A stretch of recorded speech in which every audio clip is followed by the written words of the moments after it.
ئەو شیرینیەی کە خەڵک دروستی کردو لە بازاڕە ئەفرۆشرێ بە بێڕەحمانە تعاملی لەگەڵاکرێ خۆتان لەو نوع شیرینە پارێزن هەمومان خاو خێزانمانێ خاو خێزانمان توانە شیرینیمان بۆ دروستکە ئەنواعشی بە ئەوەی ئەو دروستیەکە ئەو بخۆی نەکچینەوەی ئەو بکڕین چونکە یەکەم زەیتەکەی ناتەن دروستە شیلەکەی ناتەن دروستە پاک و تەمیزەکەی گومانی لەسەرە بەڵام ئەوەی کە خێزانت بۆ دروستەکە زۆر زۆر چاکە لەو شیرینە بخۆ بەڵام بمعنى بسلوكات بتأكيد بسلوكات وأو كساني كزياد لتشوار بينج لقمة قازي أخون ورده رمضاني طوال كده قلوبوا أو سببي رئيسي كاوية شيريني زور خادو ناني زور خادو برنجي زور خادو لقال إشياء باسي ترشاتك خوشويستي كما بولا بازار ترشاتي دروسك أبي هنا دبيك وتي استا ببيز دقة ترشاتك أبو دروسك وتم شون كل برا وقاتي قا كاك سركوتي إلا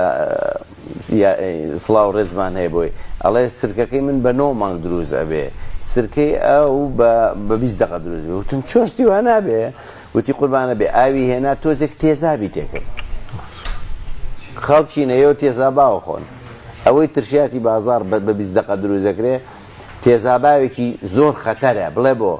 چونكي كم آوكه بچي سور كراوا بران ئەو ڕەنگە گورچی لە نایپاڵێوێ ئەوەندە خراپە ئەبێ بێجگە لە تێزابەکە ڕەنگەکەش ئەبێ بنرێ بۆ جگەر لە خانەکانی کە پەرفیڵدا هەڵەوەشێنرێ و فرەیرێ یعنی تۆ هەم ترشیاتەکە تێزابەکەی خەتەرە هەم ڕەنگەکەی خەتەرە هەم پیس و چەپەڵەکەی خەتەرە باشە ئێوە ئەی کورد بۆچی ئەم هەموو ترێ جوان و ئەم هەموو سێوە جوان و ئەم هەموو شتەمانێ بۆ خۆتان سرکە دروست ناکەن یا سرکەی کوردی بکڕن و ئەمانە با خاو خێزانتان دروستیکە یعنی ئەم تەمەڵێ لەو ڕۆژانە تەقریرێکمە خوێنەوە ئەڵێ ئەوەندە هەزار تەن ساوەر هاتۆ بۆ کوردستان ئاخر ساوەر دروستکردن هیچی تیان نییە یا مەسەلەن معجونی تەماتە بەلێشا و معجونی تەماتەیە کە ڕەبت و پەیوەندی بە تەماتەوە نییە یعنی هەر کاربۆهیدراتە و ڕەنگی معجون و تامی معجون ئەوانەی تێکرێ و خەڵ ئافرەت ئاسانە خەڵک بە دوای شتی ئاسان ئاگەڕێ و بە تەندروستی ژوان